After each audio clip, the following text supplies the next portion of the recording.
ஏன்பா lower order batsmen நீங்கள் மட்டும் கொஞ்சம் கடைசியில் கான்ட்ரிபியூட் பண்ணியிருந்தீங்க அப்படின்னா இந்தியா இன்னும் நல்ல பொசிஷனில் இருந்திருப்பாங்களேப்பா.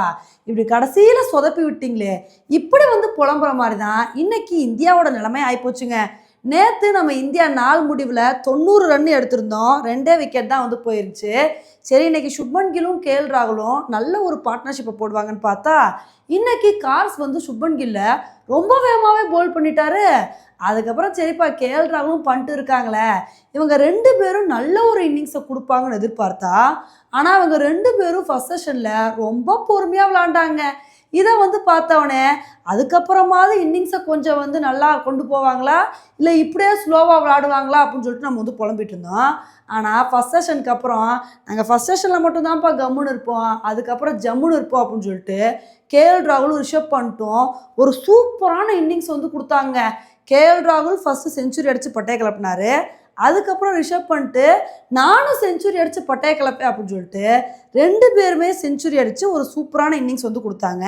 சரி, 2 பேருமே செஞ்சுரி அடிச்சிட்டாங்க, இவங்களோட பார்ட்னர்ஷிப் இன்னும் கொஞ்சம் நேரம் கண்டினியூ ஆகுன்னு நினைக்கும் போது அப்போ தாங்க பண்ணிட்டு ஷோயப் பசீரோட பாலில் ஜாக்ரோலிக்கு கேட்ச் கொடுத்து அவுட் ஆகிட்டாரு.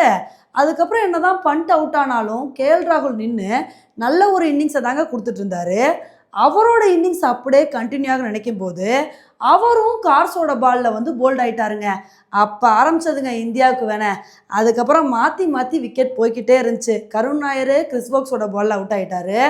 அதுக்கப்புறம் ஜோஸ்டங் வந்து நான் ஒரே ஓவரில் 3 விக்கெட் எடுப்பேன் அப்படின்னு சொல்லிட்டு தாக்கூர், சிராஜ், பும்ரான்னு சொல்லி மாற்றி மாற்றி ஒரே ஓவரில் 3 விக்கெட் எடுத்தாருங்க. இதனால வந்து 349 ரன்னுக்கே 9 விக்கெட் போச்சு. இன்னைக்கு இந்தியா ரொம்ப வேகமாக ஆல் அவுட் ஆக போகிறாங்க அப்படின்னு தான் நினச்சிட்டு இருந்தோம். அப்போ தாங்க ஜடேஜாவும் பிரசித் கிருஷ்ணாவும் கொஞ்ச நேரம் தாக்கு பிடிச்சாங்க. இதனால நம்ம இந்தியா வந்து 364 ரன்னுக்கு ஆல் அவுட் ஆனாங்க. இப்போ இதனால இங்கிலாந்துக்கு என்ன ஒரு சுச்சுவேஷன் இருந்துச்சு அப்படின்னா 371 ரன் எடுத்தால் வின்னு அப்படின்ற சுச்சுவேஷன் வந்து இருந்துச்சுங்க. அதுக்கப்புறம் இன்னைக்கு இங்கிலாந்து வந்து பேட்டிங் பண்ணி இன்னைக்கு நாள் முடிவில் 21 ரன் வந்து எடுத்திருக்காங்க, விக்கெட் எதுவுமே போகலை. இப்போ இங்கிலாந்துக்கு நாளைக்கு என்ன சுச்சுவேஷன் இருக்குன்னா 350 ரன் எடுத்தால் வின்னு அப்படின்ற சுச்சுவேஷன் வந்து இருக்குது. இப்போ இதனால இந்த மேட்ச்சில் என்ன ரிசல்ட் வேணால் வரலாங்க. இங்கிலாந்து ஃபாஸ்ட்டாக விளாண்டு 350 ரன்னை சேஸ் பண்ணி அவங்களும் இந்த மேட்சை வின் பண்ண வாய்ப்பு இருக்குது. நம்மளும் நல்ல ஒரு பவுலிங் பர்ஃபார்மன்ஸை கொடுத்து இங்கிலாந்து ஆல் அவுட் பண்ணி நம்ம இந்தியாவும் வின் பண்ண வாய்ப்பு இருக்குது. அப்படி இல்லை அப்படின்னா இந்த மேட்ச் ட்ரா ஆகவும் வாய்ப்பு இருக்குங்க.